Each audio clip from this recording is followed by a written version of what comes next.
Gentlemen, the third roster update of NBA 2K23 drops in exactly 1 week. And what I've been doing is I do my little predictions of what ratings I am expecting to change, which was I'm basically hoping that 2K is going to change because there's some that already need to happen. I'm going to cover all those in today's video. If you like a YouTube channel that talks about ratings of players and who's good and who's bad and who needs to go up or down, it's all I do. So if you like that kind of content, please join the pack and subscribe. Let's get it, man. So, I actually start with this Philadelphia 76ers usually. I'm going to start with the Wizards this time. We'll go from back to front. If I don't mention your favorite player or team, it's not that I don't think they need a change, but this is only the changes I'm expecting that are like massive changes, okay? Just clarifying that. With the Washington Wizards, I think Kyle Kuzma needs a change. He's been, in my opinion, the most consistent player on the Wizards this season so far, averaging 22 points on solid efficiency. There was always this question mark around Kyle Kuzma after that 2019 season with the Lakers of could he do that for other teams? Could he be the main man? And even though he's not the main man, he's the third option on the Wizards, arguably the second. He's been doing it. With the Wizards last season, they averaged 17. This year so far, averaging like 21 for the year. It's been a good start to the year. The Wizards and Kyle Kuzma, and I believe he needs to go up +3. Okay, for the Portland Trail Blazers, my goodness, Anfernee Simons. If you've been watching this channel for a while, there's some names that I mention a lot. For example, Russell Westbrook's a name that I mention almost every single video because it's such a controversial rating. Anfernee Simons has been a debate. It is crazy that this player has not been touched appropriately by 2K. How is he only an 80 overall? I can tell you the stats. I tell you every single time. He's averaging 24 for the year. He was averaging, I believe, 17 last season, but for the second half of the year, he was also averaging around 23 or 24. And the question was, like, okay, well, he's averaging 24 without Damian Lillard on the floor. But when Dame comes back, there's no way he'll be able to do that. But Damian Lillard's been here most of the season, and Simons is still averaging 24. What? There's no way they do not upgrade this man's rating. In my opinion, since he's been so consistent with this, I believe he needs a +5 for the year. Minimum. For the Phoenix Suns, I personally believe that Chris Paul needs to go down. Listen, I'm not saying Chris Paul is a bad player. Just because he's averaging 9 points in the last 5 games doesn't mean he's bad, because he averages 10 assists on very low turnovers. And you know, he's a playmaker. He makes any team better just being on it. That doesn't make you an 89 overall, bro. That's way too high for Chris Paul now. He's clearly lost a step offensively. The field goal percentage is atrocious and he's scoring 9 a game. That's bad, okay? I'm gonna put him at an 85.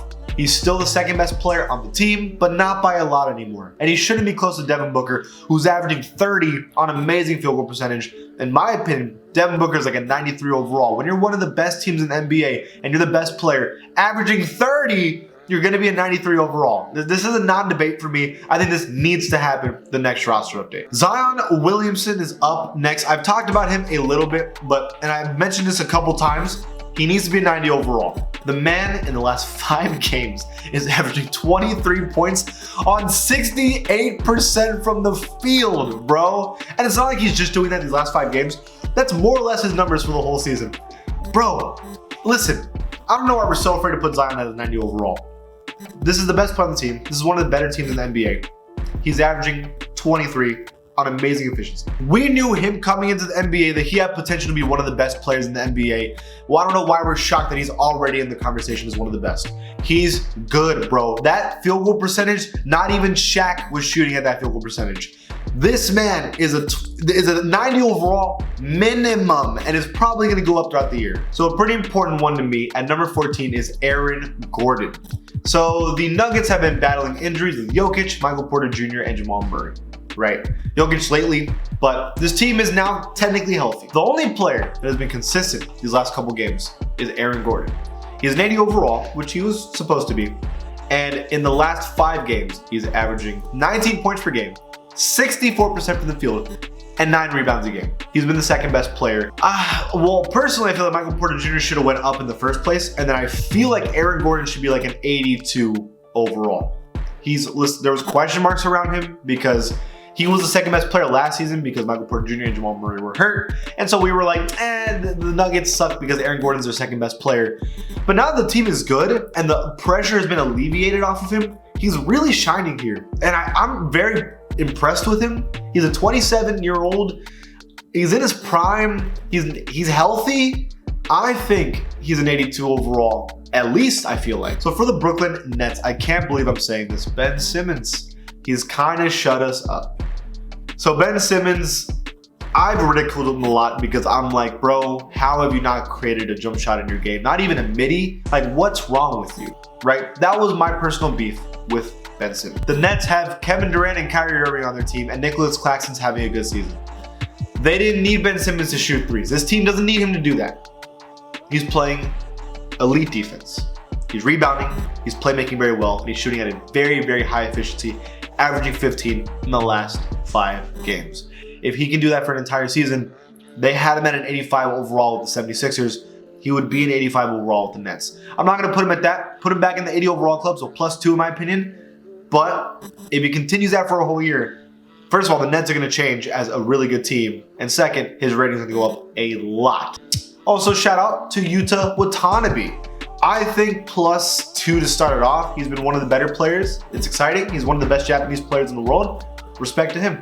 So we're going to have to talk a lot about the Los Angeles Lakers. First up, Anthony Davis. This is going to be a pretty extreme increase in my opinion, but I think it's right. +4 to a 95 overall.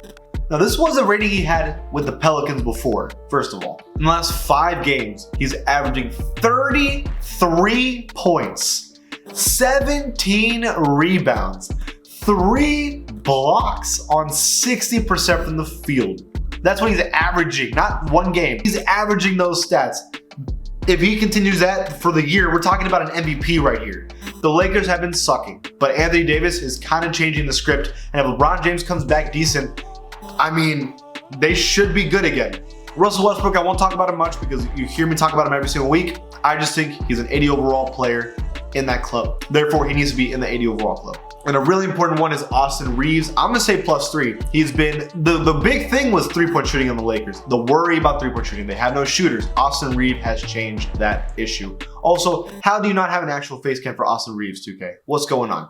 But at the end of the day, 77 overall. He is their 3-point shooter. They need him to win. Another team that I think needs a couple changes, the Jazz. The Jazz are still one of the better teams in the NBA, but they're starting to fall back to earth. But the one player that isn't is Lauri Markkanen. Lauri Markkanen to me is +1 to an 86. I think he's going to stay there. I don't think he's going to go higher than that, but it just, you know, the efficiency he's putting the numbers up is just too blatant to not change him. But the bigger issue is Jordan Clarkson. +2 to me. He is the leading scorer on the Jazz this past 5 games. He has to be above Sexton for sure. I don't know why he was Tyler Sexton, Vanderbilt, or Mike Conley in the first place. I need Jordan Clarkson at 82 flat. And I'd even argue that Malik Beasley needs to go up to an 80 overall, so +3 for him, because he's been one of the leading scorers for the team in the last 5 games, and he's been doing that for a while now. Man, for the Atlanta Hawks, I have been preaching this for a while. DeAndre Hunter, one of the most consistent players, averaging some of the most points on the team, and is the best defender on the team. How is he not an 80 overall member? He is an 80 overall, +4 for him. He's been doing this since the playoffs last year, and has not stopped since then. I don't know why his rating is so low. That needs to change, especially when you're one of the better defenders in the NBA. Someone that's kind of got a little redemption here. For the Clippers, Norman Powell, I'm gonna say +3. Norman Powell has been averaging some of the most points on the team. They've been battling injuries with, you know, Kawhi Leonard always struggling with injury, and then Paul George had a little rough spell, like just not playing well. Norman Powell stepped up. This is important. If he can play well, and if Kawhi and Paul George are playing at max capacity, this team should be a championship contender. If Norman Powell can average that 18 points per game that we know he can do, like he did with the Raptors, and he also did with the Portland Trail Blazers, we know he can average those points. He needs to do it with the Clippers now if they want to succeed. And it's looking like he could be that player.